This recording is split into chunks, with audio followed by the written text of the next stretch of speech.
Hello, today is March 7th, 2022. My, how time flies. And we have the pleasure of presenting Mary Rodwell again, who's come as our guest today to talk about DNA and the activation of DNA and all the amazing things that people are being downloaded and channeling because of the activations that are happening, music and arts and different things, and even science. And it's very, very interesting. It's going to be great to hear about that, Mary.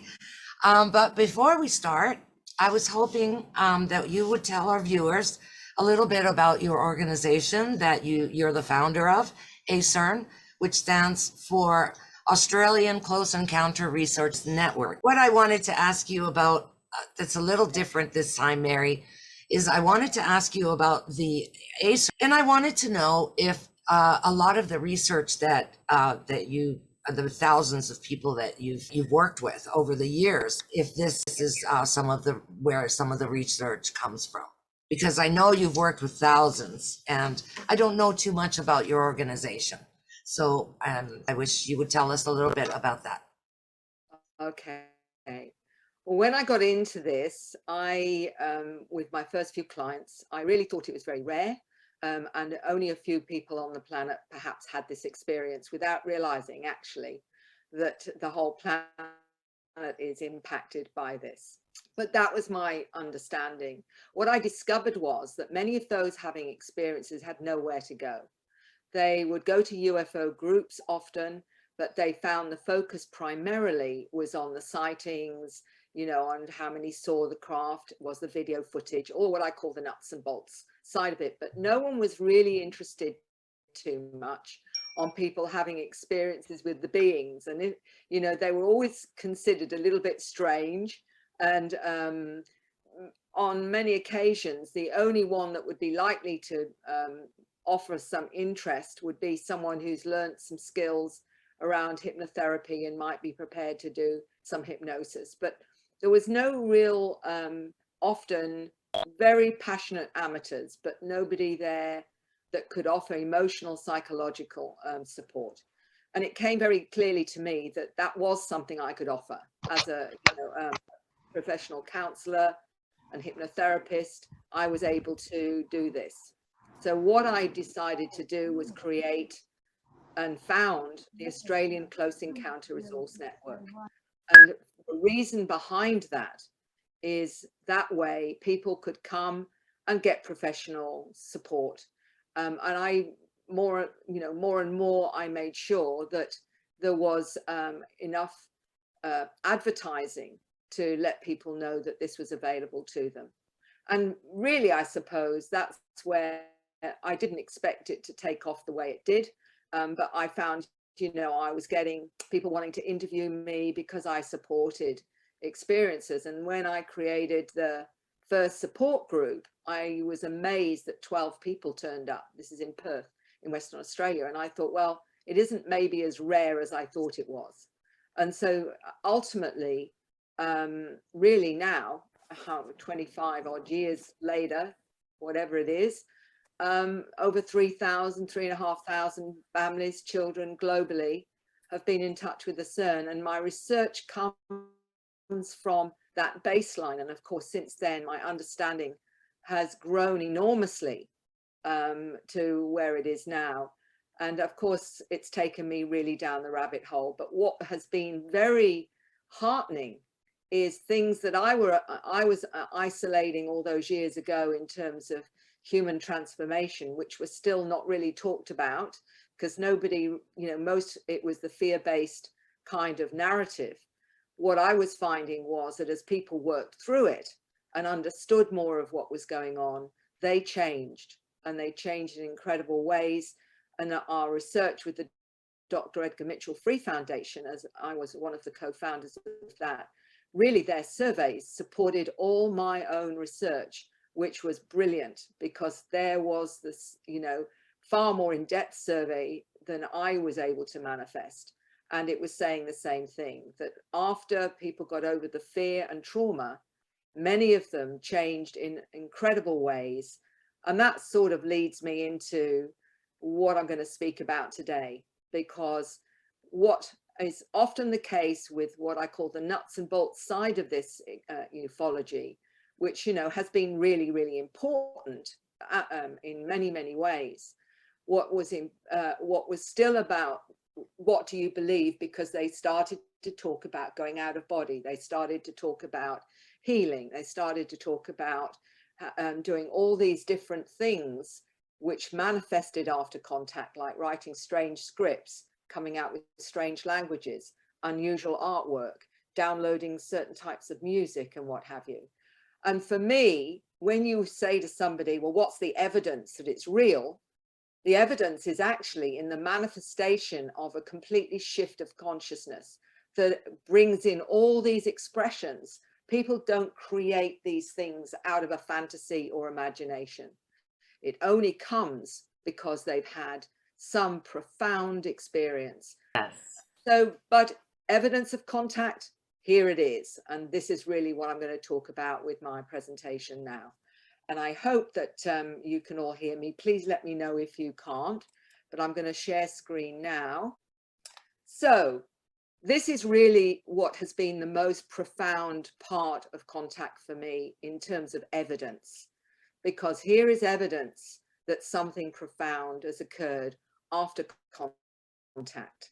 And this can be lifelong. But what is fascinating is the understanding and activation of higher awareness that comes from contact itself.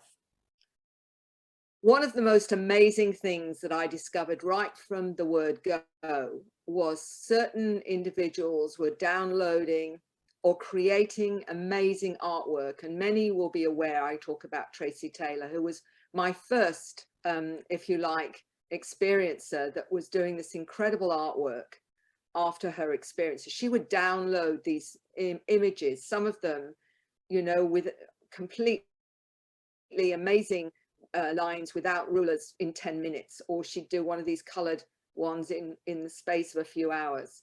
This one is painted by Lloyd Canning, who did the cover of my book. And I met him in Leeds. And I remember seeing his artwork, and it just blew me away. And when I talked to Lloyd, of course, he explained about his own experiences and how, this impacted on his art.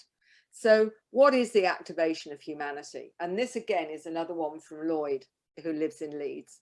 He's got a couple of beautiful children. What he's really demonstrating here through his own connection to his experience is this, that we have had these intelligences visit us all through history. It's there in your face. I mean, it's done it beautifully there to explain how we are still being visited, of course, and the images there cover everything that we can experience in modern times. And here's another one of his artwork, which I think demonstrates completely here. How does activation happen? How do we get assisted in our consciousness to wake up and realize there's a greater reality? And it's all through sightings of spacecraft. The number of people that have sightings and say, Mary, I keep seeing these craft. It's almost like they're following me around. And often that's a wake-up call. That's saying, we're here. Are you ready to communicate with us? They have downloads of information, often from their experiences, where they'll get to know anything from quantum physics right through to the origin of the species. They discover, many of them, past life connections and recall of these beings where they feel they connected to them in some way. It might be music, artwork, scripts, symbols, star languages, healing frequencies, channeling and telepathic communication. It can happen through visiting sacred sites because of the frequency. Crop circles, the same thing. It may be through a shamanic wake-up call. Some people may take, ayahuasca or something else, or just train to be a shaman. Near-death experiences open you up to the greater reality, including these intelligences. Hypnosis can do the same thing. And artwork. And of course, this one is called The Eternal Awakening. So every 6 minutes, it's probably less than that now, someone sees a UFO. So there's no question that that for many is the most profound wake-up call, when they finally see a craft and they know it's not one of ours.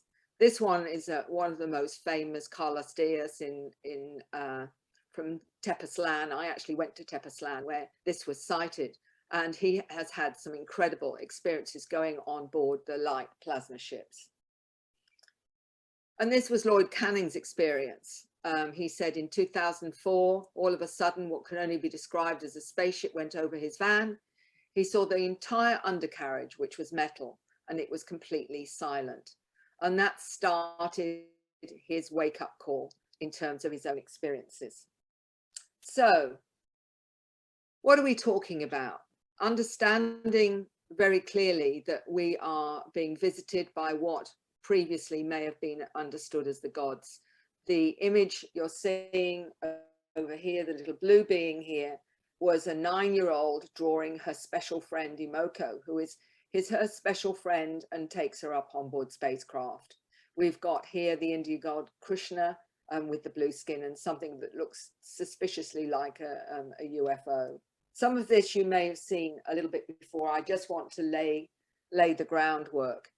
Why are these things manifesting? What is about how they manifest that's important to note? You know, there's a purpose to it all. Dr. Francis Crick, I've mentioned many times, and he says quite clearly, for life to form by chance is mathematically impossible. The immensity of complex coded, precisely sequenced information is staggering. The DNA evidence speaks of intelligent information bearing design. They program the molecules so that when we reach a certain level of intelligence, we would be able to access their information, and they could therefore teach us about ourselves. Now, the reason that I'm bringing the DNA in is because it all is connected to the DNA. We have what's been called dormant DNA. What if it isn't junk? The DNA contains large amounts of data, the majority considered extraneous by geneticists. Some refer to this as 97% of DNA as non-functioning or junk DNA. What if dormant DNA is actually encoded with information whose function has yet to be discovered? What if there are more than 2 strands of DNA, but up to 12 strands lying dormant in a subtle energy spectrum? Research indicates a second DNA code. Is this what has been previously perceived as junk DNA? A second secret DNA code's been discovered, a genetic code with I can't say that today, I'm sorry. You can see it there. It's written on top of the DNA code scientists have already cracked. This has enormous implications for health and consciousness. So here we're beginning to find something quite miraculous about DNA that wasn't previously admitted. What Dr. Batchelor, who's in my book, talked about when she works with DNA is how she now understands DNA from her activation, which happened in India, where she was hit by galactic frequencies. She said this, I feel intuitively we're changing from carbon-based to crystalline. DNA is changed by frequency. Now that's the key. DNA is changed by frequency. The new DNA looks golden. As this is inserted, the rest of the DNA lights up for abilities. I believe the new children are already activated. People don't realize the matrix is galactic. The gods of the old religions are really multidimensional beings. So here we start to look into in depth, and I am no geneticist, but there were certain things that stood out for me. What was fascinating when I found out that these Russian researchers actually understood how DNA can be affected by frequency. But they found that DNA is altered and reprogrammed by words and frequencies. It has to be the correct language. The vibrational behavior of DNA demonstrated that living chromosomes function just like a solitonic holographic computer. They managed to modulate specific frequency patterns onto a laser ray, and it influenced the DNA frequency and thus the genetic information itself. Now, why is that important? We're talking about frequency. DNA is changed by frequency. She said that she brings it through her hands, her voice, and through the light language she uses. She calls herself a galactic DNA rewirer. That's what she's doing. DNA upgrades and activation through a galactic connection. This is quantum reality, it's science. She said, I'm aware I'm getting into the DNA and it's subatomic. DNA, of course, is changed by frequency. What was interesting, and many of you may not have seen the film Lucy, but I suggest you do if you want to get a sense of what can happen if we are fully activated and get connected more to our light body. A former scientist that had an amazing outcome from her healing with Dr. Batchelor. She said after she'd had this activation with Dr. Batchelor, I can see the matrix and what happens to the codes. I'm like Lucy in the movie, we're in the matrix. I see a craft overhead transmitting frequencies to the people. I see codes like barcodes being put into their heads. Everyone is programmed. This has changed my life. I see things differently. It's interdimensional. The new DNA looks golden. So I've heard other accounts of talking about this golden DNA that seems to be coming into our consciousness now as part of this activation. Nikola Tesla, I quote many times because I feel very strongly that he's absolutely on the money here. When he talks about the entire biological system, the brain and the earth itself work on the same frequencies, but activation through frequency via visual art, sightings, energetic music, etc., and healing. All these different ways are activating and bringing in the frequencies to bring us to a new level of consciousness, I believe. And this is how Lloyd has drawn it. So what does it mean when you have expanded senses? It means you start seeing spirits, non-human entities, beings, orbs, energy fields. You may start to have out-of-body experiences consciously or doing astral traveling, as many do. We know that 75% of those who have encounters now are often out of body rather than in a physical state. Healing experiences or having healing abilities, heightened intelligence of information, knowledge with the downloads from these intelligences, heightened multidimensional senses such as telepathy, clairvoyance, clairaudience, past life recall on Earth and other planetary systems and dimensions, telekinesis, having the ability to move objects with the mind, and producing these frequencies through scripts, artworks, starlight languages, etc. Ability to affect matter and mind influencing. All these abilities start to manifest once someone has woken up to their multidimensional awareness. I also mentioned Dr. Olsen, who's a molecular biologist in Sweden. She calls herself a letter person. She's an experiencer with many forms of intelligence. She says this is how she understands the DNA. It has the ability to transform. The information of the donors and their background is there, a hidden key. And like PC programmers hide their work, the key can be activated. The programmers know when the person's ready to be contacted. The activated ones spread a signal to wake others up. She feels they are speeding this up. And absolutely, I agree, because of the numbers of people now seeking understanding and support. I've mentioned Marina Serena a few times. There's a lot of information out on the internet about her story, and she's a wonderful young lady. I will just mention this rather than have the video run. It was when she was 15, she experienced her wake-up call, which she said was encoded in her DNA. She remembers her ET contact, her starseed connections, an expansion of her psychic abilities, sensitive to eternal realities, perceiving others' thoughts, their energy, their genetics, connection to other star systems, auras and spirits, manipulating space-time and magnetic fields, healing hands, energy more crystalline, channel information, visits to spacecraft, physical and non-physical, lack of recall, but still in the subconscious. She said, we all have this.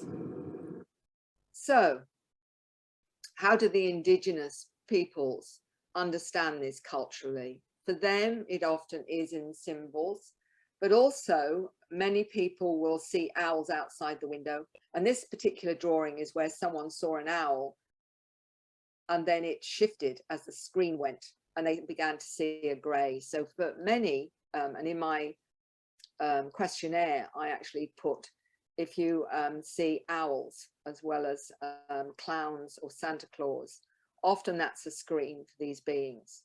And we see them in the Indigenous pictures here with orbs, of course, as being another vehicle for intelligences, spirits, and craft. And of course, this is how some will remember, if they go back to their childhood, as that orb in the room, an orb that will follow them around. As one young lady said, that her little brother has a blue orb that follows him around and keeps him safe. So this can start off with just seeing orbs or energy fields. I won't go into the whole response to this because it is in my previous presentation that I did, where we have Jimmy talking about interactions with an orb of light. So I will keep this brief, but that was part of his wake-up call. He said he was struck by a beam of blue light from space. It gave him the secret of light and direct connection to the Akashic records. He's now downloaded 7 books since that time. And again, this is what often happens, is they start to download incredible information after their encounters. Here it is there. There's the blue orb. And you can see with it, and I slowed this up, the video that he sent me, you can actually see the frequencies. He said he spoke to it and it asked, he asked it, are you all light? And the blue orb said yes. He said, the light poured into my mind. I understood we now have entered the Aquarian age. He understood Hindu cycles of time. He understood God is literally light and appeared in all cultures. He understood the world is eternal and has always existed. Also he understood why all ancient cultures worship the sun and oriented their temple complexes with Orion. In other words, it gave him a whole new paradigm of multidimensional understanding from his experiences. And many, many, many of those that I speak to, and I say I've spoken to thousands now, it is amazing what they understand about the greater reality and who we are. And he continues to say, these are some images from video in his house of the orbs. And this one is particularly blue orb. Light is consciousness. The world is a fractal of light. DNA upgrades are via light. I now know what Tesla knew, he says. Strange things have continually occurred since this event, such as lights flickering, bells ringing, a tornado of physical orbs appearing in his home. And I've got, video of that. Let's take contact with the children. This was one of the earliest stories many years ago now. A little boy told his mum, I learn more on the ships than I do at school. They float, not walk, and become invisible. There are blue ones too, and I've seen them in my mind's eye. So many of the children are not necessarily in fear at all if they have a parent who is understanding and listens to them. But let's look at some other rather unusual ways that this can happen, contact can happen. And this one's a particularly interesting one because it happened in Queensland many years ago. And this is the story because it ties in the Indigenous peoples. This is in Queensland, where I reside in Australia. And a lady was in a valley where they see lots of UFO sightings. And she was told by an elder 2 days prior to this that they were on land that was sacred, and that often there is unusual happenings that are caused by these intelligences. And the Aborigines call this, or Indigenous, sacred sites there, and they have these fire circles. The owner was told this would happen by this Indigenous elder a few days earlier at this site. Now, this is where they lived, and this fire suddenly spontaneously manifested. And what was amazing about it was the fact that it was contained within certain geometric lines. Here it is again here.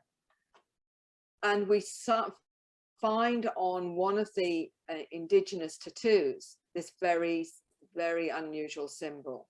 And what we understand is fire circles from the past. The ancients set off fire to the grasslands to find the markings for their ceremonies. They were connected to the space and star beings. But this particular fire, there was no one that started it. It actually just manifested. But prior to it, that in the morning in the paddock, one of their friends took this picture of this strange light in the paddock, and they also then saw UFOs at the same time. This is one of the UFOs. The whole family have had experiences, but just another way of understanding that there's a lot more phenomena that can be a part of the wake-up call, and being in sacred lands and the frequencies seem to inspire that as well. What's interesting here, and again, you may have, some of you may have seen this one. I want to play it just again because I want to demonstrate just exactly why frequencies are so important in activating the DNA. This was a video or documentary called ET Contact. They're here.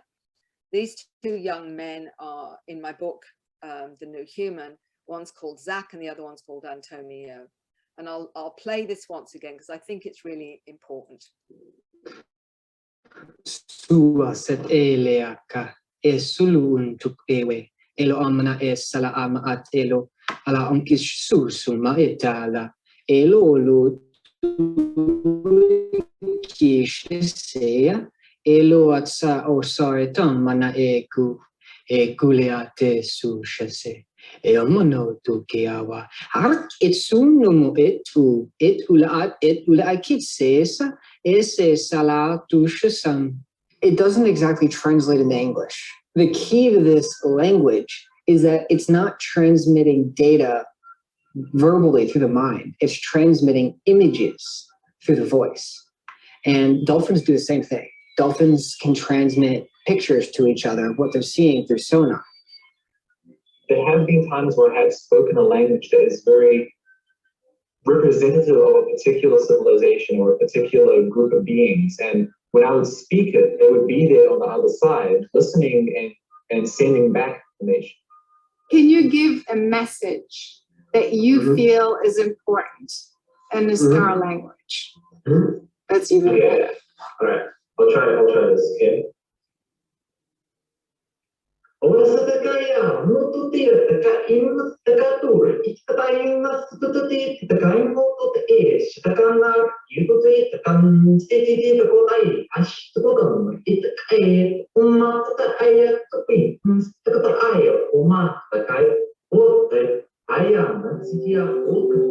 One of the cases that was interesting to me was the mother wrote to me saying that her daughter had reacted to some of the star languages that she'd seen on YouTube. And the daughter said, but I can speak those languages too. And she said to her mother, there's three of them, but one of them heals water. When I speak at water, I can purify the water. And the mother told me that the water actually tasted differently. Why I'm playing this again, and you're going to hear a few more examples, is these are the frequencies that are being brought through. And what we knew from that wonderful scientist, Japanese scientist Masaru Emoto, was that frequencies can alter the nature of water itself. And he's proved it with playing music, beautiful prayer, beautiful words, and showing the difference to that programming of the water itself from these different frequencies. And when we know that we're 70 to 80% water, then you start to say to yourself, now that is an understandable way we can see the actual effects. And that's really what it's about, is not just affecting that, but I believe our DNA. Marina there is a wonderfully aware young lady from Spain, and she actually mentioned to me how she understood a lot of the different languages, and we saw there that Antonio, talked about Arcturian, and I'll play some Arcturian for you. She said Arcturian is similar to Japanese, Chinese, and Vietnamese. Andromedan is similar to Spanish and the one she speaks. Syrian sounds like Egyptian, Norwegian, and Nordic. And she actually spoke about just a line saying, reaching oneness in this light as collective consciousness. So what this says to me is many of the earth languages came in through our genetic origins. And what we're tapping into when these languages start to manifest is very much more of our soul origin, which is a part of the activation that seems to happen once we start to manifest these languages. Jacqueline Smith, a wonderful lady who connects to being a hybrid. And here is her, she also communicates with animals, as many of these new generations of human are able to do, not just animals, actually, and plants. Here she's speaking the Lyrian language.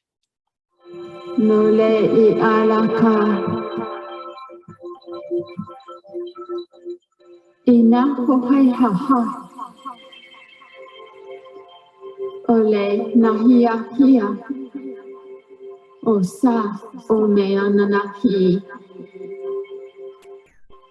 Inalo ina ala I odokoe te anaha.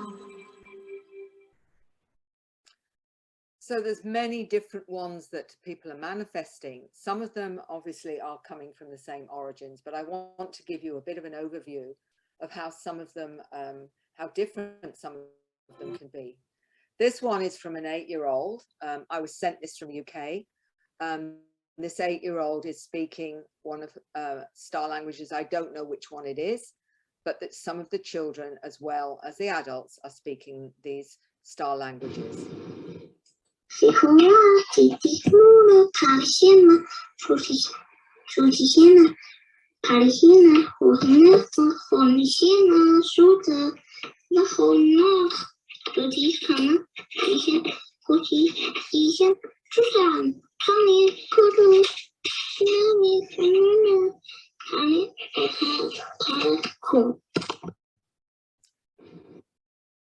Also, the young lady that has the blue being as her special guide also was able to speak some of these languages. But what you're going to see now is, again, this is Emma Strong from the US, speaking the languages. She's also an artist. And you'll notice the abundance of orbs around when she starts to speak them, just to give you some idea of what's going on a multidimensional level. Okay, we're going to speak just a little bit about, I'm going to take in the language this morning.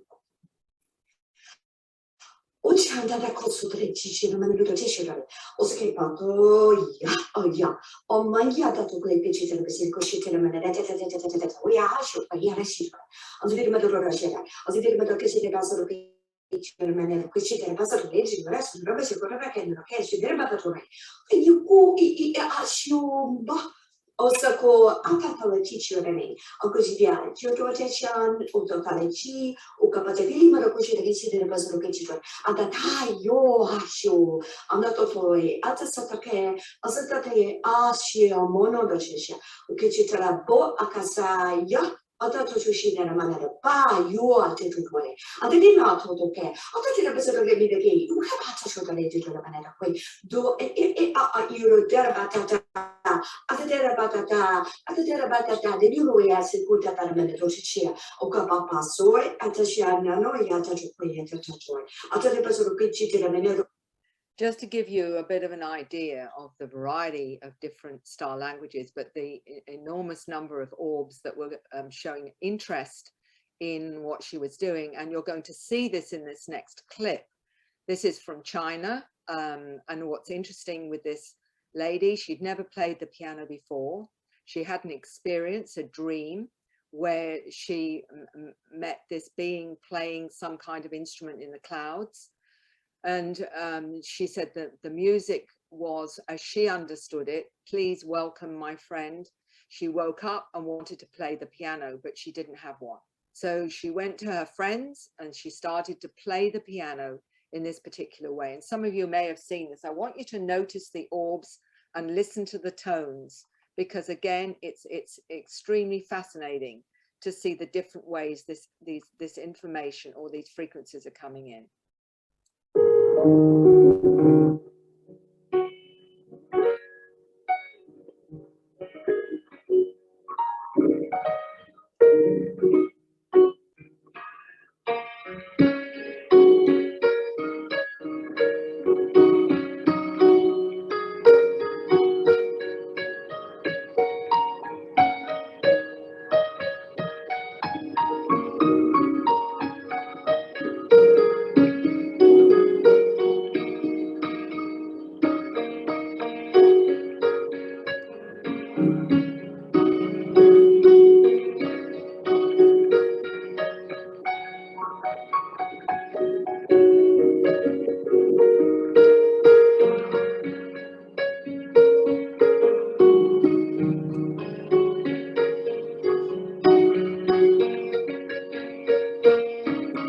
Notice the streams of light and frequencies and orbs as she's playing. I'll just start it off again. Sorry.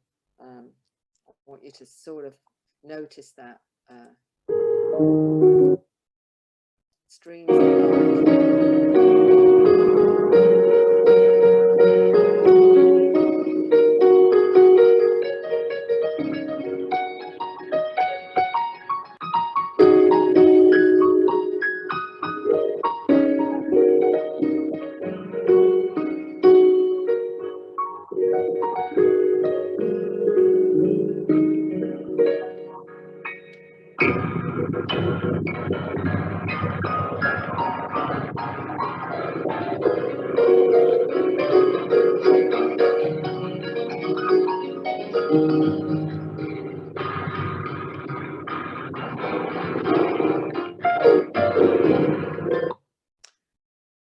The whole manifestation is quite fascinating, but what we're looking at is, what are these frequencies? How do they actually affect us? This 11-year-old, who I've mentioned a number of times, but I want to give you a bit more of the story of Matthew. What happened prior to him creating certain songs, as he called them, was from an experience he had with the being that you see on the screen. He said he felt it was benevolent. And this is what he said. He was sleeping when the being came. They seemed to be good. They were light grey, big heads, slit from mouth, black eyes. He saw himself lifted to the ceiling, and before he hit the ceiling, he blacked out. He woke up in a dome-shaped craft, scared. He blacked out and woke again and saw the beings around a control panel type desk.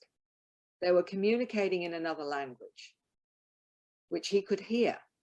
He focused on the control panel, which seemed to be sounds, which he said he felt was altering his DNA.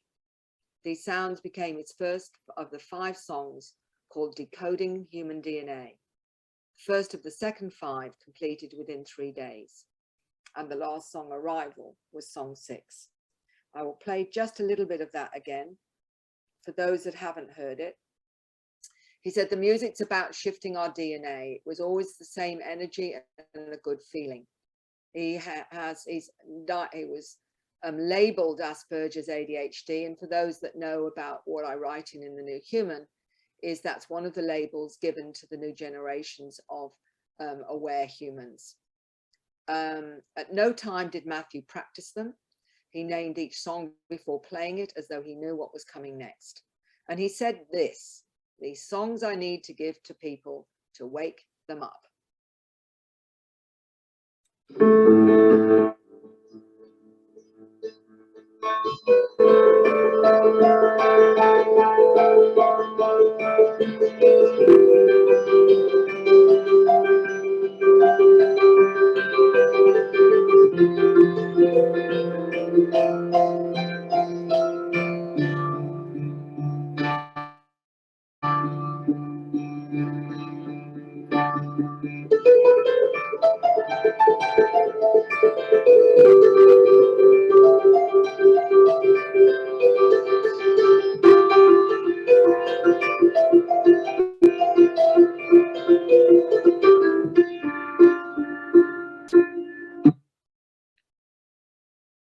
One of the other songs that I haven't played for you before is called Growing Within Yourself. It says the songs are a process and need to be listened to from the beginning. Each song was done on the spot using sound to create a vibration to heal or adjust one's frequency. Many have heard them, feel and sense shifts in their awareness and understanding.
So because I'm a researcher, I of course was fascinated and was fortunate enough to know Juliana Oka, who's a celebrated violinist, musician, also an artist, who wrote her book In One Life, Many Worlds, have a similar kind of experience. And I wanted to know her feedback regarding Matthew's experience because of her own very similar experiences. And she also said when she was overtaken by the entity, she felt something similar to what Matthew was saying, amazing power, but was drained afterwards. Definitely he's contacted by aliens or master musical spirits, and her experience happened also in childhood.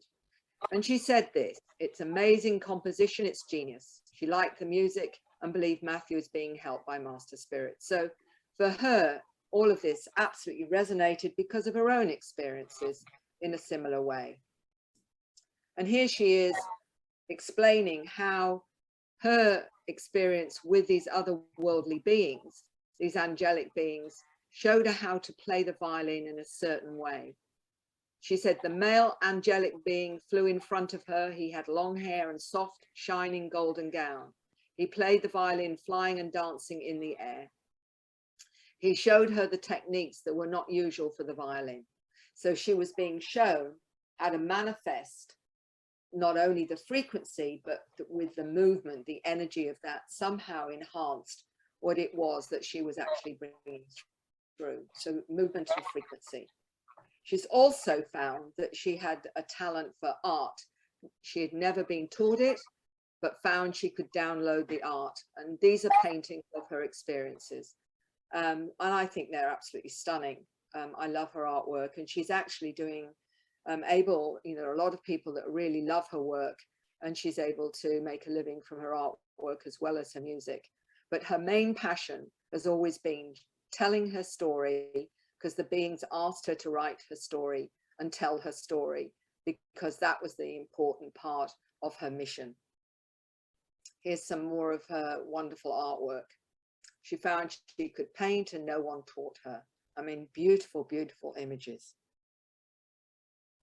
So let's look again at how the music can affect us in myriad of ways. And here's another way. I think it gives you a real tangible reality to how we can affect our reality through frequency. Are we interacting with intelligences through music frequencies? Because they contain musical patterns that create perfect resonance. And with the right spirit is infused into the musical soundscape. And this is Darren, someone I met in Adelaide many, many years ago. And he showed an example of what can happen where you can bring in these intelligences, these light beings through your music. And here's his sacred music. Here he is. And this was, in 2000, quite a long time ago now. He says we can create the paraphysical doorways to higher evolution. The higher intelligence has left humanity, with musical cues and the frequency patterns encoded in ancient temples, so we can use them to create a positive contact culture. He gave a musical performance using sacred Hebrew words, demonstrating sacred language can create a portal. And this was literally with a digital camera, just taking photographs as he was playing. So what I'm going to do here is, so you can hear what he was playing.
Now look at the photographs. As Darren was playing, this is what's happening. The first one, everything shifts. The camera is showing a complete shift. There's these strange images and lights coming in. There's Darren. You can barely see him as he's playing. In fact, you can't see him in this one. You're seeing this complete wall of light covering him, to the point that you have two walls of light. And this was while he was playing those particular frequencies. So, you know, for many of us, seeing's believing, and I find these very profound. And what was interesting for me, in my home once, a beautiful young lady from Italy wanted to put a photograph with me, and we must have been in the right frequency, perhaps, because that looks very, very similar to what was happening for Darren.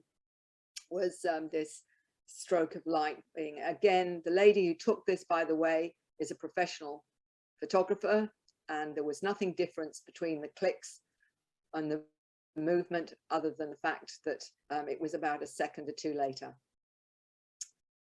And this is what Josh, a graphic designer, was explaining in his experiences. I astrally visited the large ship with many other souls. There was a huge variety of beings, and they were playful and incredibly wise, and were able to shift their form at will from a human shape to a ribbon of light. As I saw them, they seemed to be composed of effervescent bubbles of energy. So here we have the shape shifting from light, or from a humanoid shape, to light.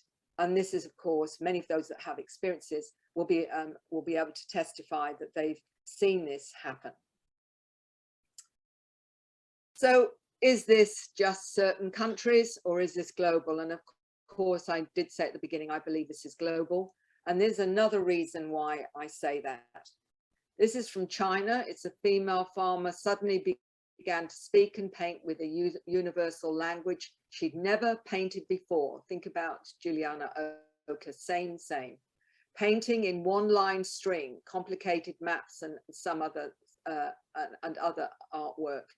What is interesting is that some of it, she said that she never took the pen off the paper the whole time she was creating it. No.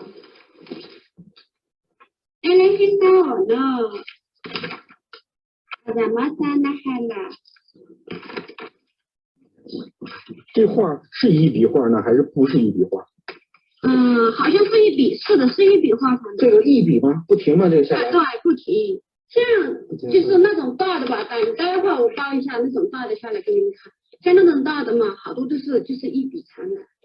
像那一种，那一幅当然不是，那一幅是好多是一笔。对，好多都是一笔。还有就说，反正就算不是一笔吧，起点和落点他们都是在一块。起点和落点一定在一块吗？反正好多都是，也不一定，只是说太多的。就是笔画比较少是吧？就是反正开头的在哪嘛，落笔也在那。您说这幅画吧，开头在哪？ So what she's saying there is that the drawings, many of them, she would never take the pen off the paper, which is extremely unusual given the complexity of the artwork that she was doing. Here you have an image that will show you exactly what she meant. She, you know, in China, they're very keen to tell you when someone's uneducated. This lady was never taught art or painting. She had no idea what she was speaking. She also speaks a language, which she calls a universal language. Painting in one-line string complex like star maps. Never sold them, hoping somebody would understand. And here's some more of the script. And as you see, it looks slightly Chinesey, but it's actually not Chinese. Also feels connected to Krishna, where she, this is the lady who plays the piano, gets told things about the gods of Brahman. The source of the information she claims is Krishna, who loves her human children on earth to practice and forgot the reincarnation and past lives. The Brahman religion, basically, of galaxy billions of years ago. She believes she was one of the gods before she descended to earth as a messenger. In Buddhism, Buddha talked about how one god religions come to earth. He said when a person's past is in some paradise world as a high spiritual alien, then he practiced steps into the state of first Zen, he would recall his past life in that world. So a lot of it can be tied into world religions. Here we have, again, the strange images. This particular lady, again, translating, painting, writing, poems, singing. She was retired, acquired this ability by seeing a UFO in the sky and felt it was smiling to her. Not well educated, never learned about painting, never learned about singing. This is another light language which I can play you. This is a 12-year-old boy in Australia recalled previous life living under the surface of Jupiter. And this is this translates light language to Chinese, is a multicultural to help the nation become more advanced. This lady was told in China when she tapped into her contact to be used by people who are gifted to exchange further information on how to advance. The beings she channeled are a collective consciousness, origin Jupiter, not on the surface of Jupiter, but existing inside Jupiter and all the densities and space-time continuum. The image is the connection between heaven and these beings. The lifespan, she said, was 8,000 Earth years. The Jima are studying humanity. And if this sounds extraordinary to you, I have met a 12-year-old boy in Australia who recalled a previous life living under the surface of Jupiter. So that's interesting, and take it however you want. This is her speaking. 现在各国呢也都在说这种话，这种话的意思也就是说多文字、多文化。那都是那个很什么那个是还有是那个学文术啊，能更进步。那个什么特色的是那个后面这个那个是那个还是那个，不要就是没有人能认识上去。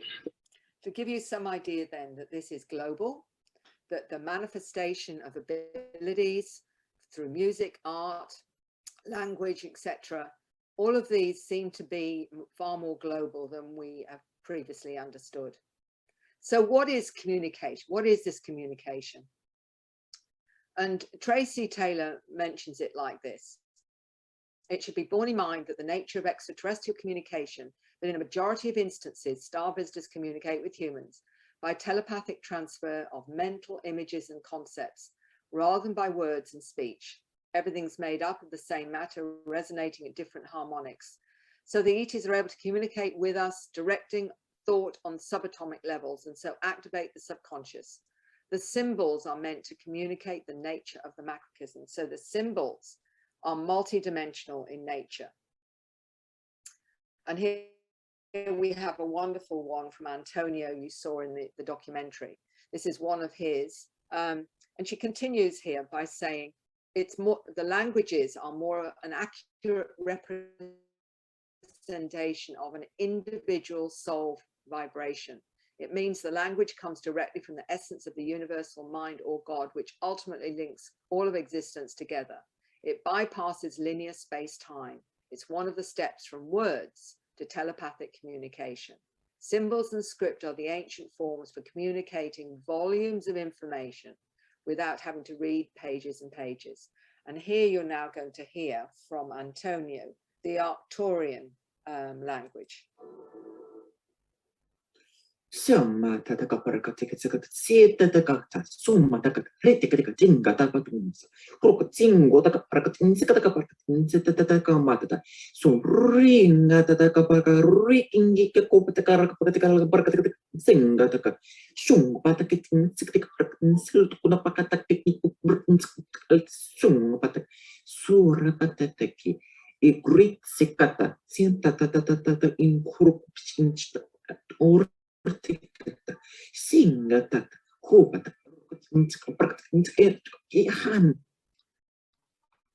there's another example, and there'll be those that listen to this that will connect to whatever frequency is part of their resonance to their star origins. A physicist, T. McGrath, said many of these glyphs act as I can't even remember what I've put up there. Activate reality on it. It's basically an energy on its way to forming matter. So this in itself is you know, the words preparing us to bring in a new form.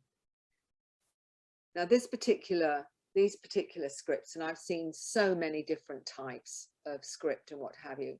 This one by Deborah Lapatina speaks and writes star languages. And she says it's hard for her not to sing, as singing the frequencies is the integral part of the transmission. These languages carry billions of bits of information in a binary format. Human language is linear. Speaking, singing like language feels spiral and wave-like. Sensation of being awash with layers of knowing that is understood but cannot be articulated in a linear word string. Advanced beings use telepathy or direct thought transference. And here is a completely different kind of way of the star language. So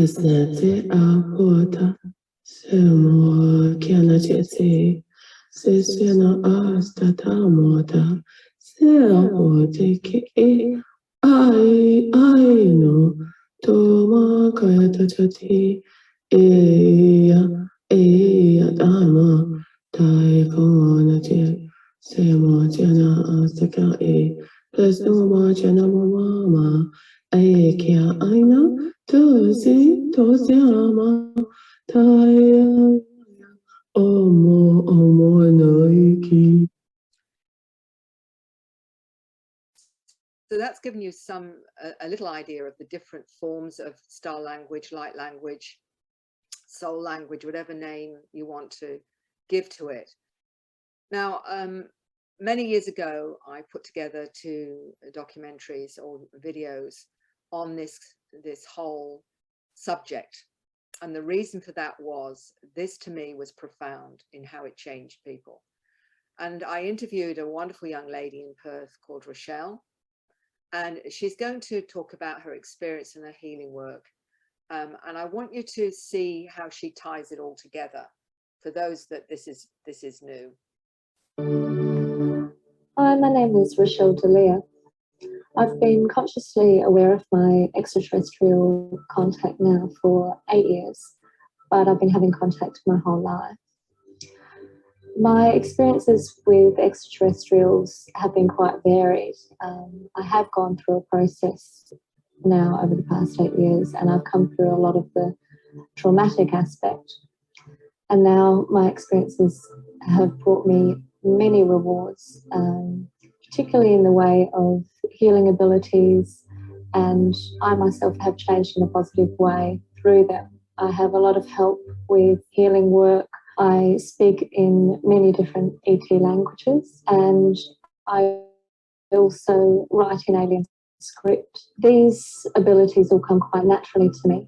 How are you aware of the fact that you could heal, and what is your understanding of the healing that you do? The healing work that I do now has changed and evolved over the years. It first began when I had an experience. I was drawn to go outside of my house at about 3 a.m. and I was looking up at the moon. And when I was looking at the moon, I felt quite strange and felt to close my eyes. When I closed my eyes, I felt lots of different sensations. I felt cool air being blown on my eyes and on my fingertips.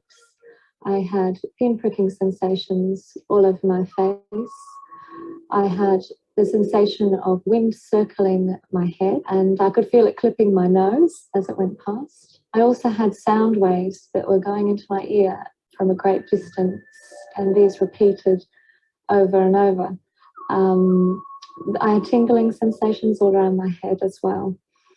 This process went on for some time, and when it stopped, I felt I could open my eyes again. And I felt quite heavy in my body, as if there was someone else in my body. I was then drawn to go inside and lie down on my bed. And when I lay down on my bed, I actually started to perform some sort of surgery on myself. I'd never done this before. I'd never had any experience of healing work either done on myself or performing it on others before. So I had my hands away from my body, and the healing involved minute movements of my fingertips. I was using my fingers, or they felt as though they were pulling what you imagine to be puppet strings. That's what it felt like. And I would have a series of consecutive movements, and I could feel the work going right through and penetrating through my organs. I would then hold my fingers sort of locking a position in place, and then I would use a series of very specific movements of the muscles in my eyes, which would then unlock or release this pressure. I had to actually move my body into different positions to access all the parts of my body. As the years went by, the healing work that I was doing actually changed. So I was using my whole hand instead of just my fingers. I wasn't actually using my eyes as much consciously. And then later on, I started using toning. I was intuitively guided to use toning.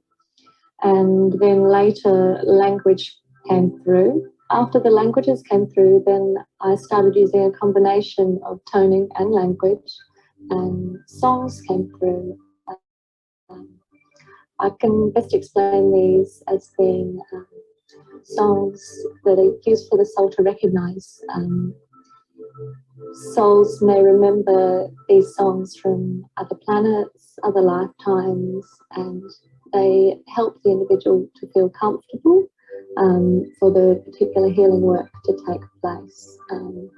Really, they're used as you might use a lullaby to help a baby go to sleep. It helps them to relax. Or a chant is used to switch off the mind and help one to go into an altered state.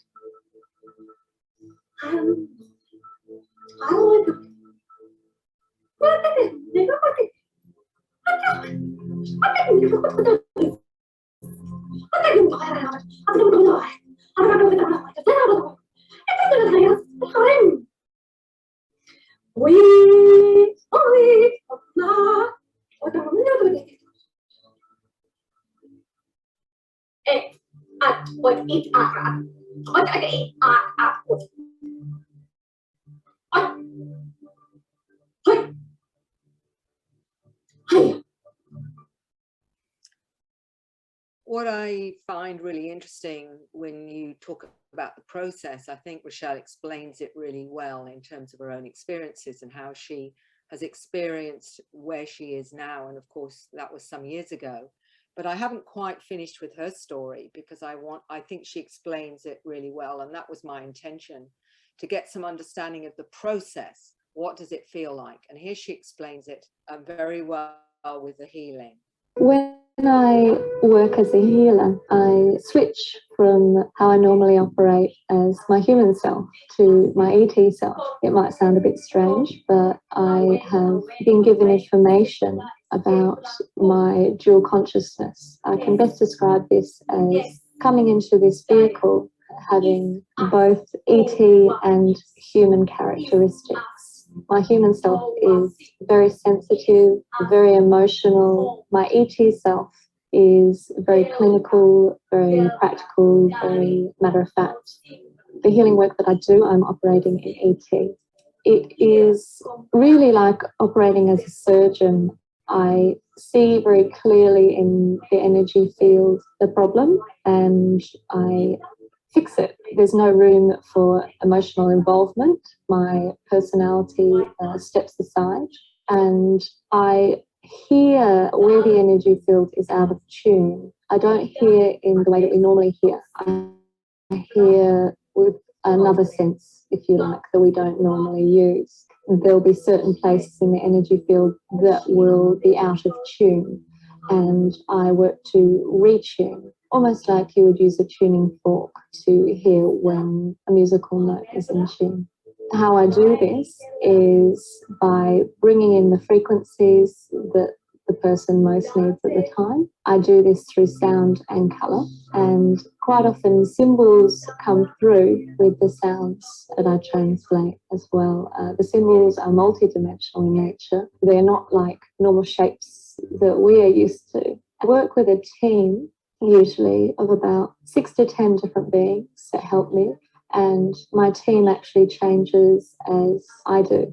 Usually I don't like to name the beings that I work with or identify them. I think for me it's just important that I'm aware of their energy more than anything else. But they will give me a name if it helps me to feel comfortable and more familiar with them. The client usually will feel relaxed after a session. Usually they will feel more balanced. Quite often they will leave their body, or I will, I guess, be aware that they leave their body during the session. They may be aware that they've fallen asleep, but it's actually quite different. And they usually leave at exactly the same time during the session. It's usually about half an hour into the session that they leave. This is so deeper work can take place without their conscious mind being involved. So it's a really good understanding of how the healer works with these different energies. And of course, since that time, I've come across many, many other healers that work with these intelligences and have a similar story to tell. But let's look at how the scripts come to those that have experiences and how it felt for Rochelle as she explains it. Can you tell us what you're writing? Sure.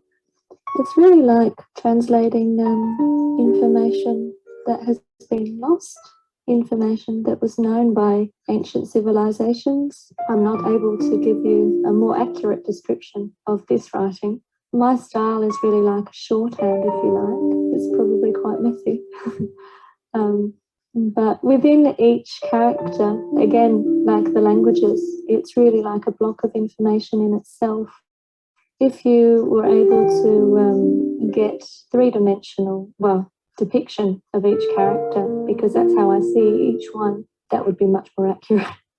With all the information that comes through me, I'm aware of it being multifaceted. When I do healing work, I also will see coding in the air, in the energy field, and I may see this coding in either numbers, like you may see mathematical configurations, or I may see them as dots, or I may actually see them as portals. There are many different ways that you can view them, or you can see them as sound. It's the same with the writing too. And what are you feeling at the moment that you're doing it? What is the sense that you have? I feel very happy when I'm expressing in these ways, when I'm expressing through what people might call ET languages or ET writing. It feels much more natural for me than many of the human forms of expression. I guess this has to do with my dual consciousness and the fact that for me, it is really learning about being human rather than learning about being extraterrestrial. With the writing as well, what I actually enjoy doing is placing my hand over the script because you can feel the energy from each of the symbols. You can sometimes feel heat as well, but you can definitely feel the difference when you place your hand over the symbols and then place your hand away. You actually feel very drawn to the energy, and you will actually also experience visual images if you're particularly in tune or psychic, and you can travel through portals through each one as well. So that will give you some idea of the process for Rochelle. And for many, it is a similar kind of experience, even though it is challenging for our 3D selves to acknowledge and to activate it. This was something Emma Strong says about her script, although the script there you're seeing is actually Tracy Taylor's script. I want you to see the difference or the similarities, if you like, as you've seen with Rochelle. This is Emma Strong explaining how she writes the script. I'm going to try to hold this camera like this, but it'll be shaking and moving, but I don't know how else to get the whole picture in. But this is me writing, and I don't meditate or anything. It just comes in.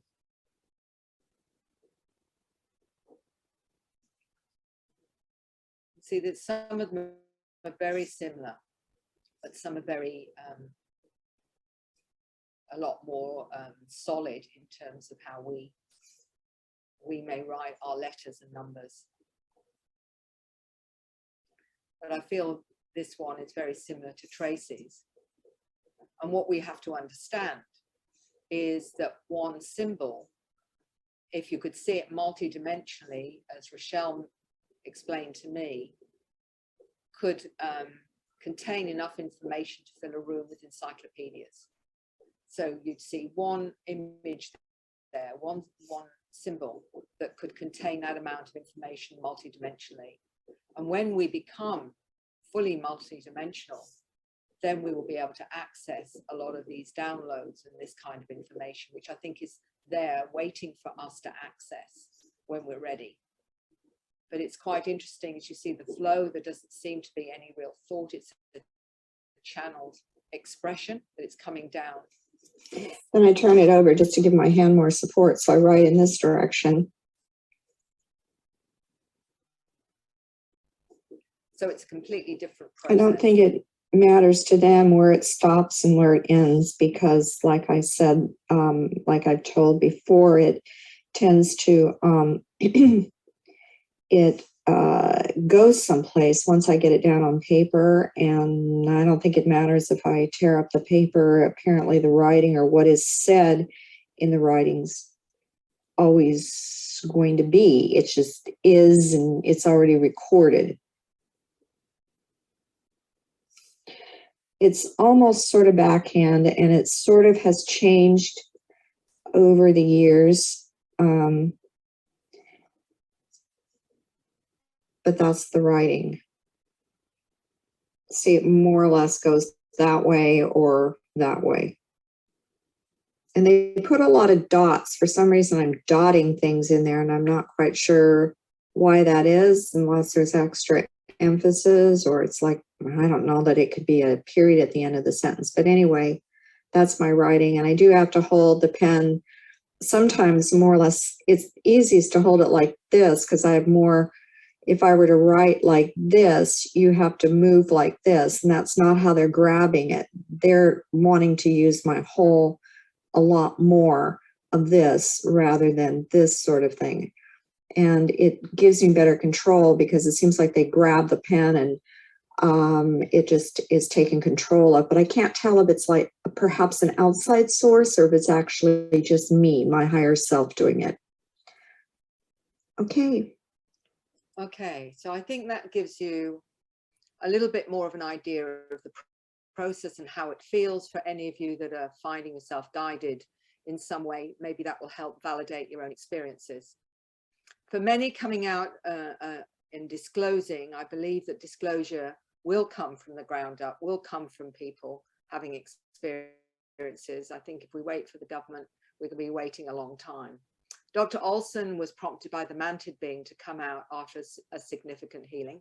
She asked for guidance and if she was on track and if she should come out to get a to give her a sign. She suffered with severe dislocation of her atlas vertebra, causing discomfort. The vertebra instantly rotated by itself into the correct position, and she can now swallow without pain. She called that her sign to come out and start sharing, and she felt great changes were coming in her lifetime. And the healing that came with this being, and this is what many are experiencing, is different healing with the ETs. I'll give you this. I woke up staring right into the lower body of a small being. I raised my head and upper body from the bed and leaned my head into my right hand. Immediately I focused my eyes on places in the room and wondered what this being looked like. I left my body and went to those places in above and behind the being. I could see my body from above, felt so happy, and then I slowly lowered myself down into my body. When I was back and in control of my body, I leaned forward towards the being. He was still standing, healing me with his eyes shut, and I could see the soft glow from the fabric in his suit and every fiber in it. And as she said, I just knew they were healing and transforming her body. So there are many different ways that this can happen. Directly like that, or in other ways via someone else who is a healer. And this is an interesting one, because this particular lady, she had numerous near-death experiences and also believes she's a walk-in from another dimension.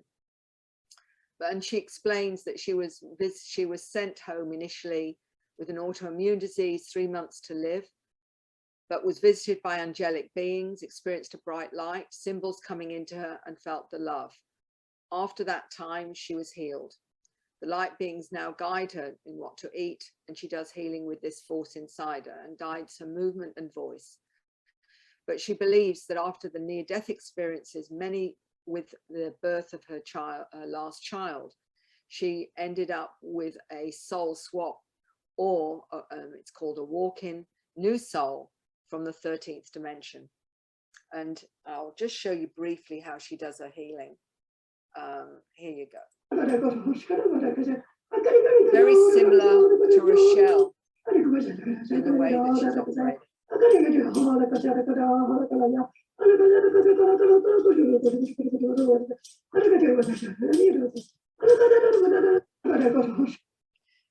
So symbols, again, are a frequency, and these were interesting for me because the children seem to understand this. One of them, of the scripts, is from both of them, small children. One's a 5-year-old who wrote this script and said to her parents, it was to help her parents understand. And the other one was a 4-year-old boy, again, did a similar thing, saying it was important and it meant something. This was a gentleman who was only 3 when he told me, from the UK. He wrote these symbols, and he was visited by this being here who had long blonde hair, green eyes. He wasn't beamed up, he said. We would be in a room, walls were metallic, which would ripple like water, and a window like a plasma screen showed stars, nebula, and symbols. And when put into the correct order, would show him things.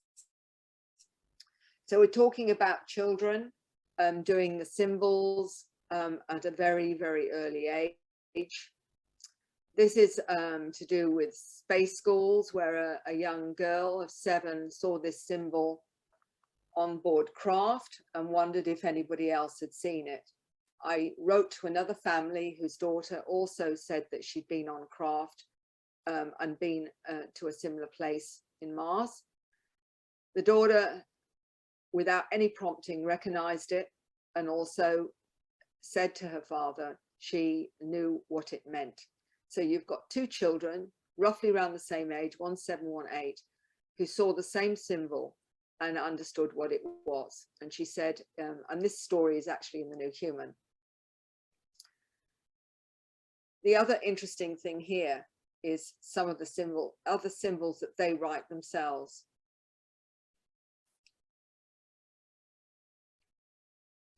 But the adults can do many different symbols. This is a wonderful script that's very,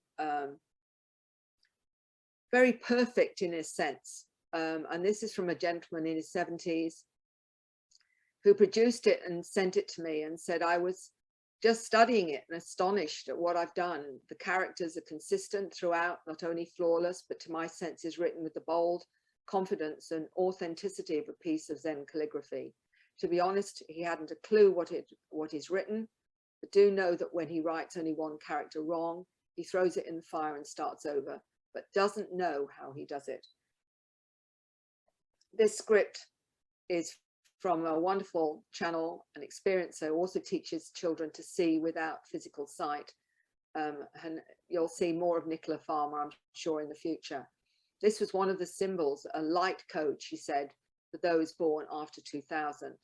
She speaks light language and translates English into codes and symbols. So she does the reverse.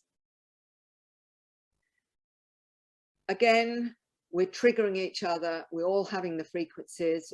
You know, our energetic system has the frequencies, and I know that this is what is very important, and why this particular set of information can be so powerful for many people. This was for Peter, who actually has written Quantum Consciousness. He also does the Life Between Lives, the Dr. Michael Newton Institute. He worked for as a director for quite a long time. He now has his own organization of quantum consciousness. And this is what he said to me. We spent time together in a UFO conference where we were literally adjacent to one another and chatting away, and both being Australian. And he wrote to me a few months, well, several weeks after we met up there.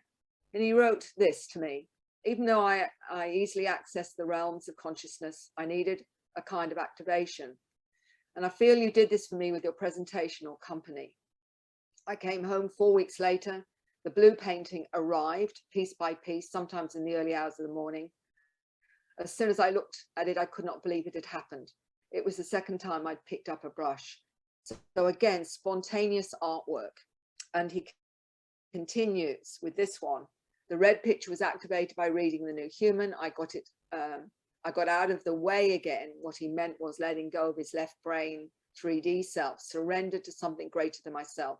He said, I was sort of told what colors to use, where the dots could go, sometimes particles, sometimes waves. I've been told I must mix the paint first in a circular motion to bring consciousness to it. I've reflected on the echoes of Aboriginal art, and I sense we paint the same from the same source. So that's how activation can happen. When I asked this lovely young man, Lloyd Canning in Leeds, if he'd do the cover of my book, this is one of his images. I just loved his artwork.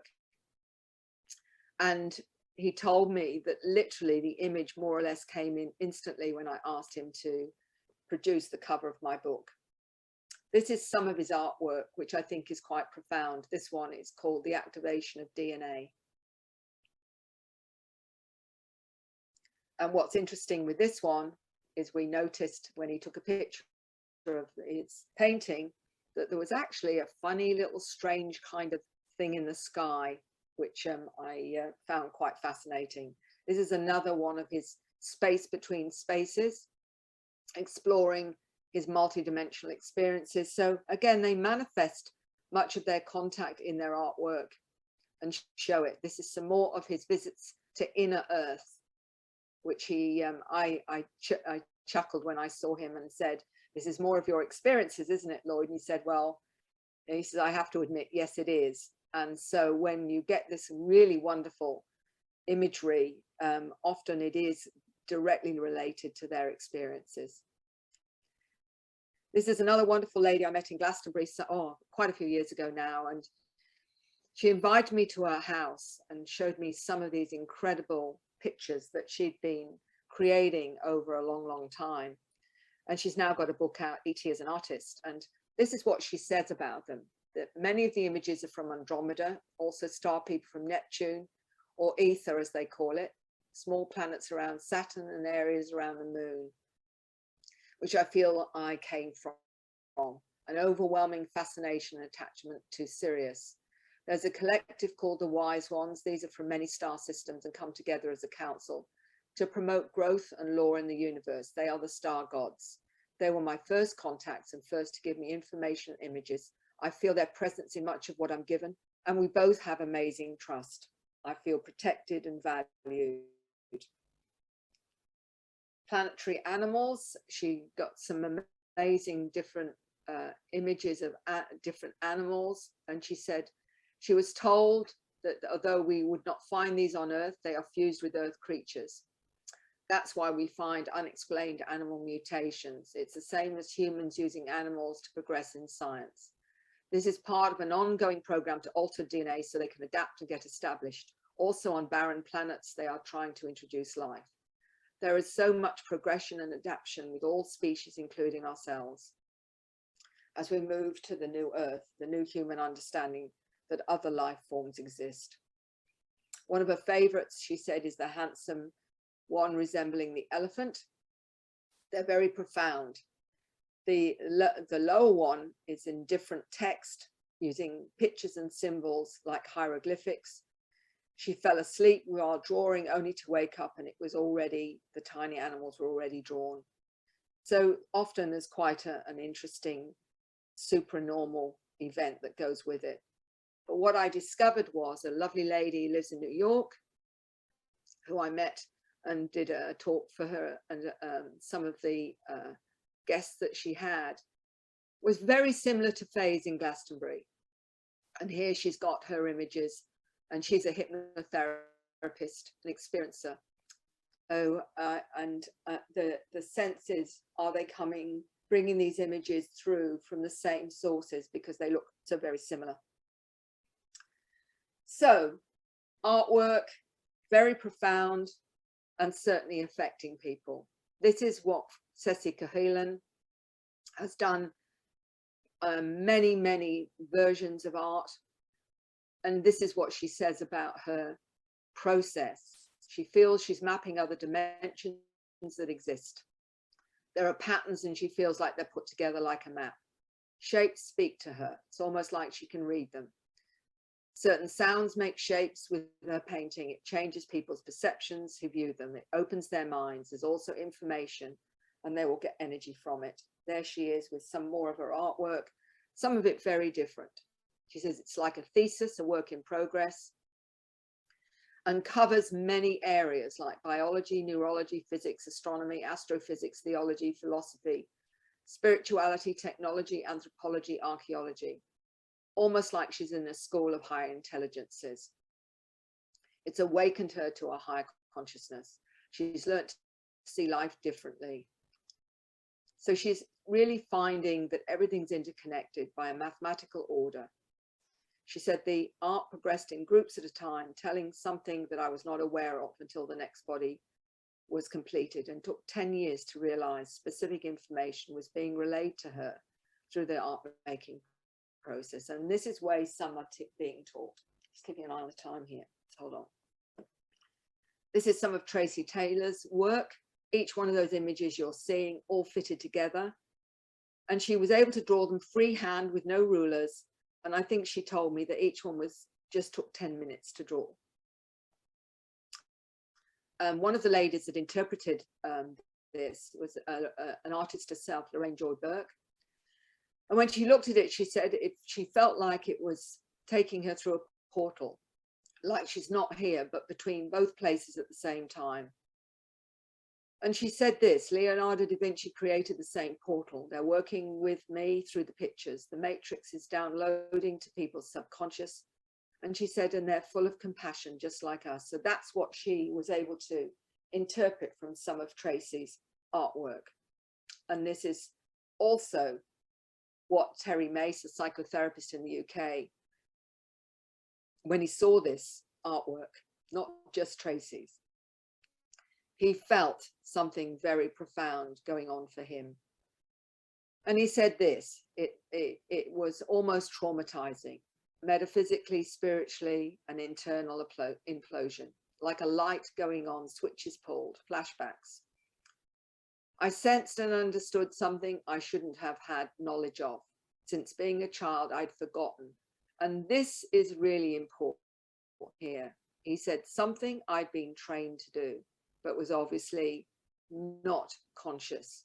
I was able to sense, switch on a channel, use my hands as a barcode, scanning with third eye, receive equivalent of several hundred terabytes, unloaded them and uplinked them, and it knocked him backwards. Information and data at lightning speed. And then he understood what its potential was for group consciousness. Codes, ciphers, signs, geometric formula, blueprints, design models, encryptions, meta languages, hieroglyphics, schematics. Basically, an internal Rosetta Stone was turned on, an intergalactic process, something he'd been trained for.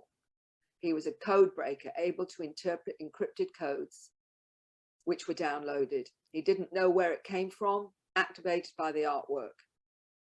And this is what I mean, is there is obviously a deep purpose to all of this manifestation when someone sees this material or hears it. The frequencies activate something within them. And it's not just adults. This is a 7-year-old who saw this artwork. The mother was just interested in what her children thought of the pretty pictures. Both children, one was 7, one was 4, both of them said they come from the aliens. But the 7-year-old went into detail, and it actually confronted his mother very much. She got quite scared. And he said this, they contain information about aliens. The pictures contain images of harvesters of energy, machines which harvest the sun's energy. They're different types. The other pictures contain information about aliens. One is about the 7 who will be coming. There are eagle people and cat and lion people. They have ancient messages. And he went into more detail. Also, he stated that in the pyramids, how they will come, they will land and arrive, but these are teleportation machines. The big pyramid isn't the only one, there are others. And they will fly over the ground to the South Pole and shoot up to the North Pole by way of a teleporter and go down to the pyramids again. The mother said, when you say others, do you mean other pyramids? He said, I mean other teleport places on every continent. And she questioned, at the pyramids? And he said, places all over the world. And the reason she asked is because there are pyramids on every continent. Did you know that? He seemed to think about this for a minute. So he basically said there are other types of teleportation places other than the big pyramid, the pyramid of Khufu. And he said, yes, in the side of a hill are the other teleport places on every continent.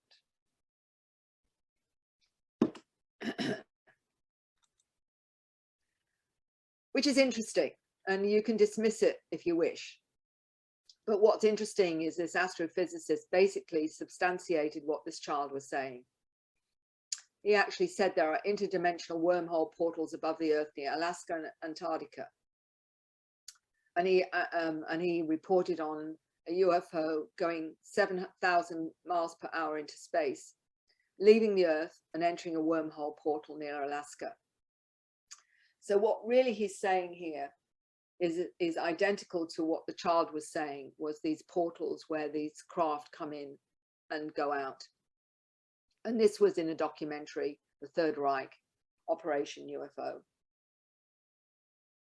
What also is fascinating is Tracy found that some of her art, these strange black and white images, connected to the hieroglyphs in Egypt. And she knew when she went there, that when she went to Karnak, that she just knew she would find evidence of her own imagery that she was given and our connection to Egypt.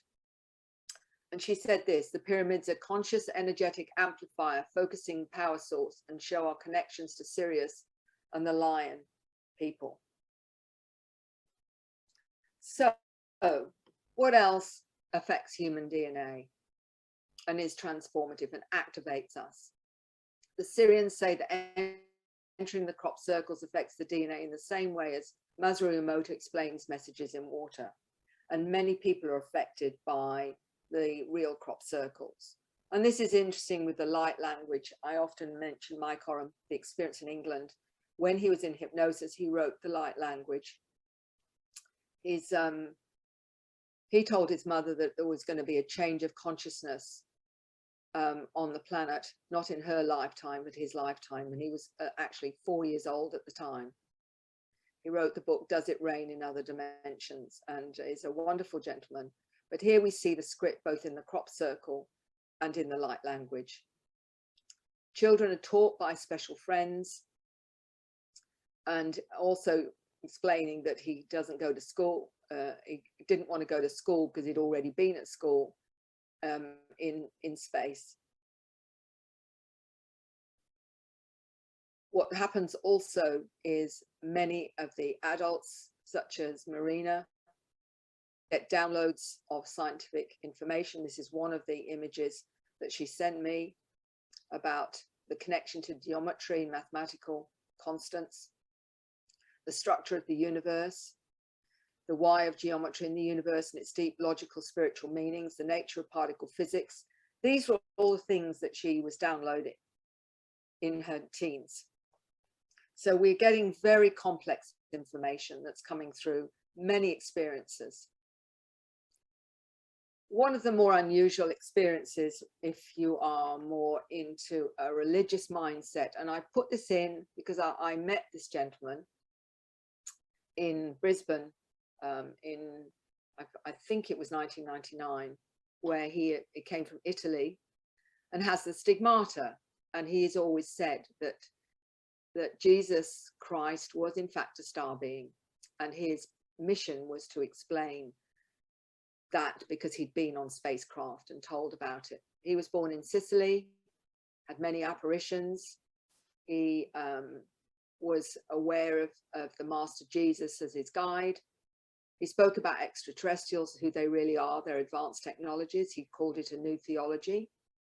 He says they live in the cosmos and are brothers and sisters. They possess spirit and are all born of the same source. He says many more advanced civilizations will not be divided into religions, dogmas, and concepts. The final stage is for man to become aware of fundamental reality. We're not alone in the universe. The divine intelligence created both human life and spiritual life in other galaxies.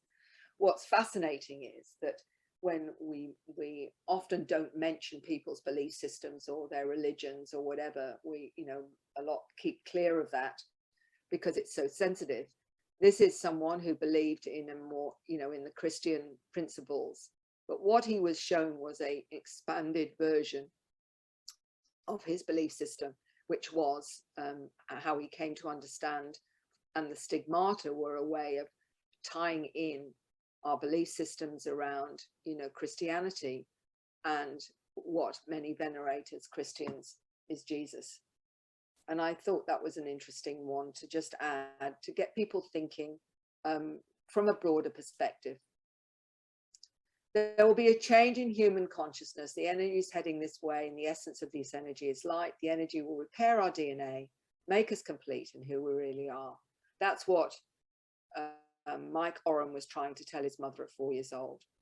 We're also told that there are charged particles affecting humanity, that cycle 24 has begun. The sun's activity is 50% stronger than cycle 23. It will affect not only the planet, but the human body's magnetic field and human emotions. He believes that the magnetic influence of the sun will usher in what's described by our ancient ancestors as a transition, bringing in a new state of being.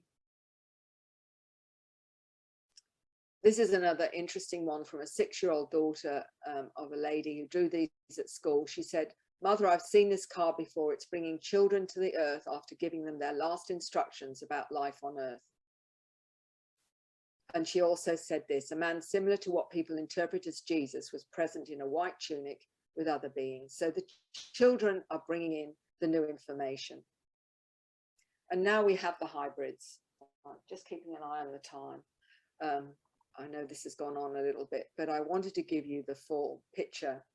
The hybrid is one that is awakened. They're expressing their consciousness through their DNA. They're part of the new human archetype. The labels don't matter. The humans are evolving. Our DNA is advancing, and we'll express it in that way. There's scalar imprinted memories for all other beings in our DNA that's passed through, and we can express it in the new human template. We can express it in a hybrid form such as indigo crystal. That's the energy they're expressing or perceiving through their reality lens, and what we are emitting. It's all interconnected. The hybrids are part of the new human archetype. And this is really important. Not moving that. Here we go. So the activated ones coming out of the space closet are the ones like the older models. And what we're finding is that this is a movement that's beginning with a lot of the older models like myself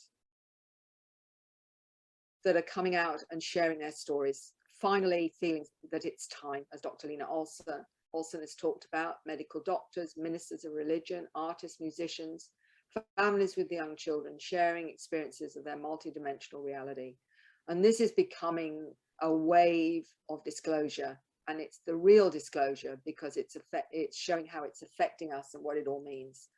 You know, from the crop circles that we're seeing here to all the messages we're getting from the cosmos. So here we are, we've got a change of consciousness, and the children are emitting that change. And as this 5-year-old was showing his mother how he meditates, he said in each corner of the pyramid represented feelings.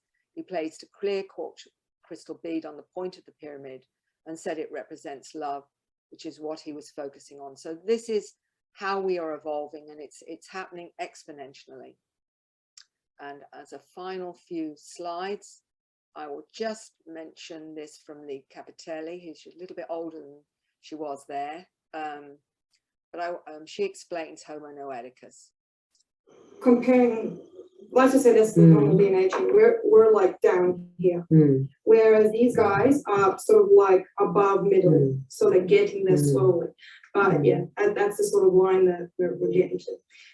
So in terms of you coming to the planet and doing what you're doing, does this mean that we're actually in a transition to another level in terms of our own evolution? Exactly, yes, we are. We are actually, Homo novus are actually, they do multiple jobs, but the main job is to make sure the human race survives. They know, like ETs know, humans are in great peril. And they're doing everything they can in their power to prevent destruction, whether it be ourselves or plants or everything. So they send us to make sure, like, to do, like, try and wake them up through your drawings, through your music, through politics, through all our talks, all sorts of things, find out telepathically, ley lines, read people's minds, just find out what's going on. But deep down, we are trying to also, at the same time, we're trying to push from Homo sapien to Homo noeticus. So it's pushing up as well. So we have the next generation of humans, because everybody born above the year 2001, 2000 is a Homo noeticus. So there we have it. There we've got the new generations of human from 2000. I'm almost at the end of this. I hope I haven't gone on too long for everyone, but I did want to give you a good overview. This child, a 5-year-old, speaks in numbers. She knows other languages. She's connected to animals, planets, and stars. Tells her mother that Mother Mary is her mother. She talks to the angels and creates songs about love and believing in yourself. And she describes Hawaii, where she's been before. And she's actually, again, speaking one of the languages. Okay, what does it say? Nita, titoda Maria, Italo Tista, Imui, Batenia, Lute, Itonino Mola, Botel.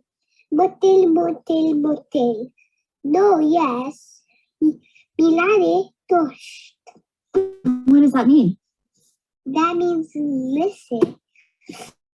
So have something, it means listen, be smart, I would say, and listen to your body. And it also says, now, who you can be. And that's the symbols that she's written of the language of her star language. Okay.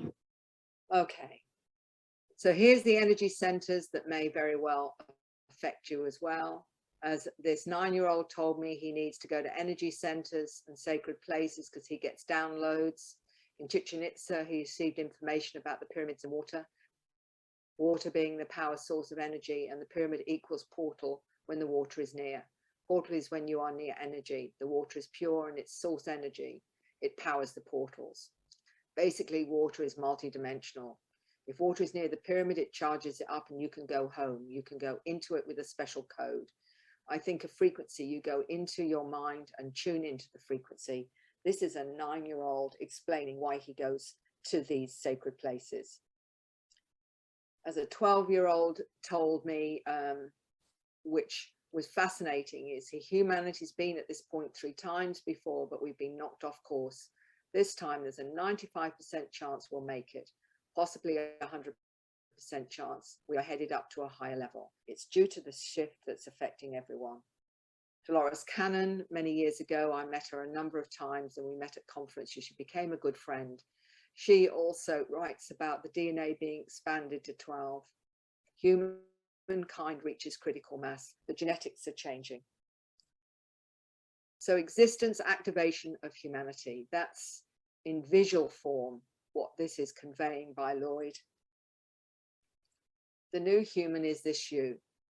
I remember Kathy, this 9-year-old, saying to me, human beings have no idea how amazing they are, but they have to believe it first. And that really takes us back to ourselves and understanding the potential that we all have. And I'm going to finally just play you something from this young man again, Matt, and it's called Arrival, because I think that's where we are arriving at now.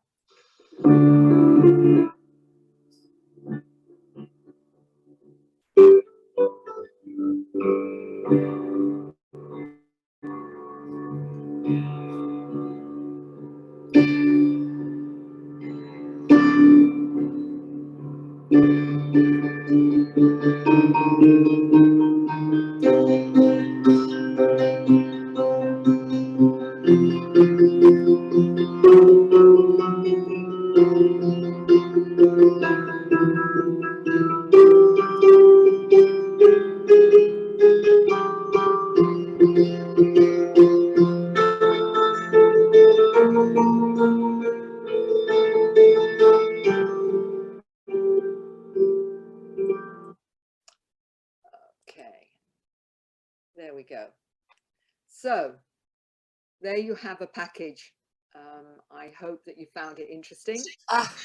There's a lot to get absorbed there. That was amazing, Mary. That was just amazing.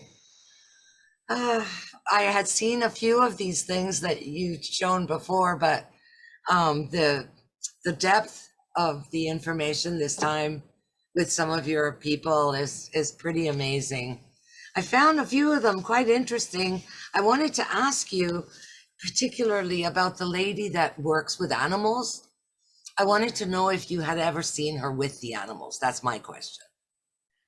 No, although I've met a number now, they call them animal communicators, don't they? And there's some really great DVDs and what have you, where that it's almost been tested out that they have understood what was going on with the animal. I've forgotten the name of one documentary where the animal communicator actually helped with a particular big cat that they'd had lots of trouble with. And when she explained what was going on for the big cat and what have you, and the person, the owner, understood, this cat completely changed, this animal completely changed.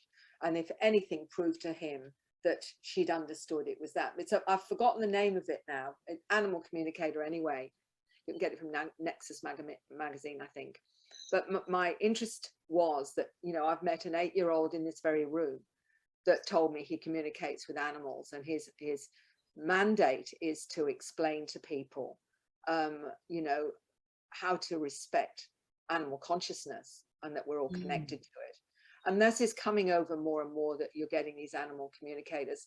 The thing is, we still have such a deep programming to anything out of the 3D, even though we were experiencing it and all the rest of it, this need to